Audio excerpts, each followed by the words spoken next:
Đâu? Nó bây giờ bạn ơi. Sự ôn ơi.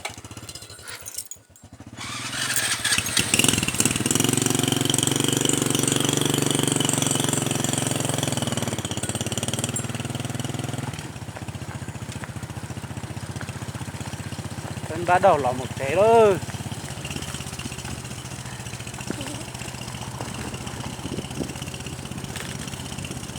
Đi trồng không nhiều sợ đào ơi. Đấy cho nên một say luôn giò hổ này canh của tó đó.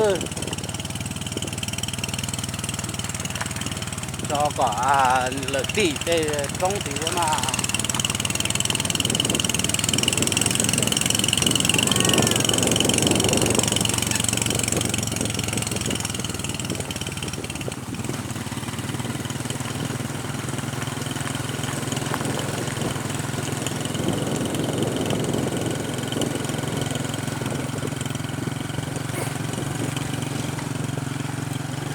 Thế còn trong thổ bể mà rua dưới xe chứ luôn.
Rồi lấy lút trẻ nhau tỏ nọ ơi.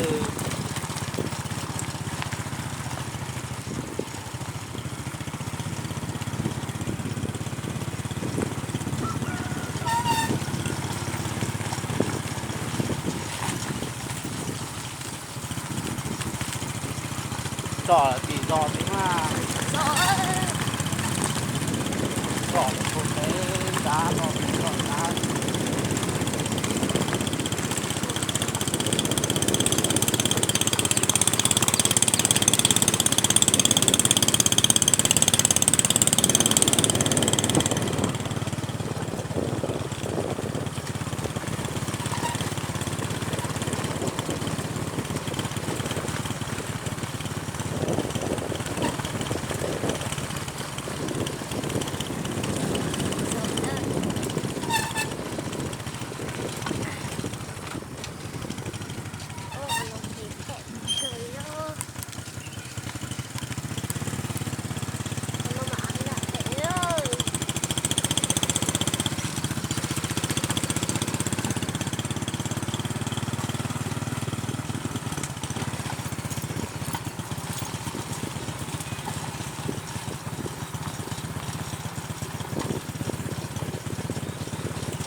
Còn tổ là lúa giỏ nọ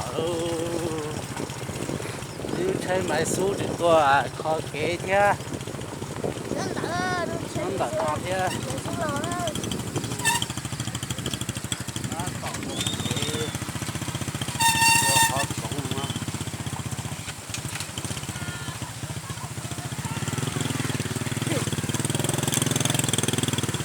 Cái tổ tua tàn tớ.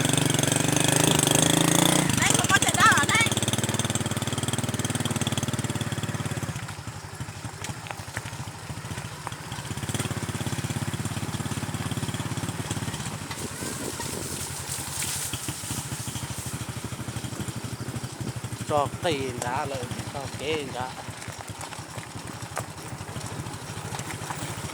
con nhỏ tụ thì và lâu tiện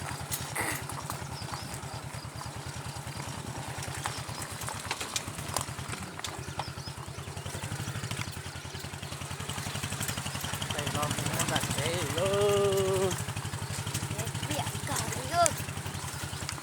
cái luôn lúa đi Lúc chế cái tận nó tạo cái lúa cờ đi nó là cái lẻ.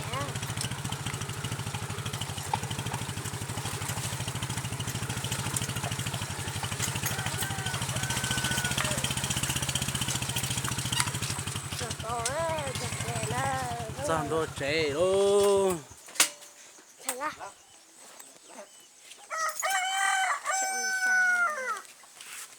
Chế như đó nó ơi. Chị dùng cái tay cho dầu.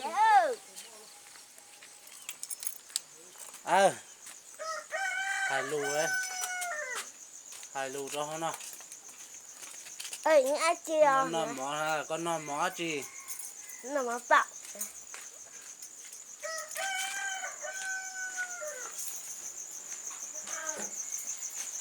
cá tổ nó chảy chứ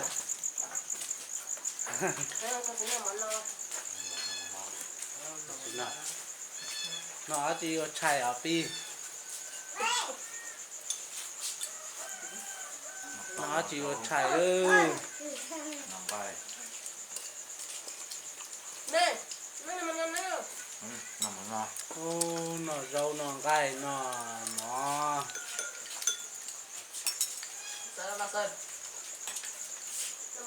nó ít trồng sát tổ nó thế pi hơn nó chưa xa Nó món nó là con nó. Nó món là nó chỉ là nó tọt ra. nó tổ rồi Nó món nó phải là chúng mới dạy chúng mới dạy nó dạy nhìn này chỉ lo cái gì là mình tao bảo ở đây ông nó cái đấy chỉ có mình đủ ăn nhưng chỉ có nhau nó còn mấy số nữa ra mở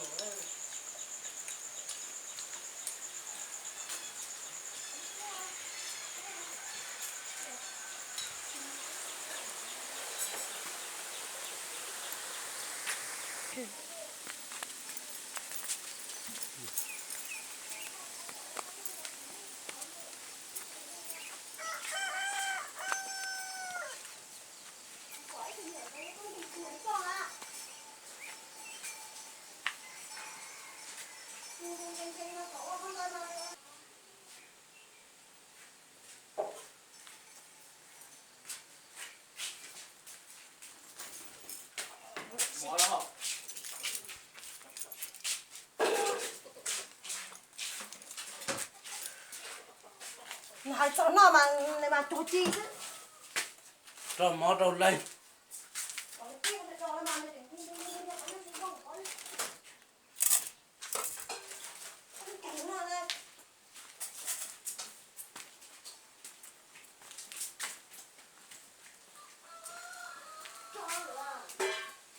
cho con một tí à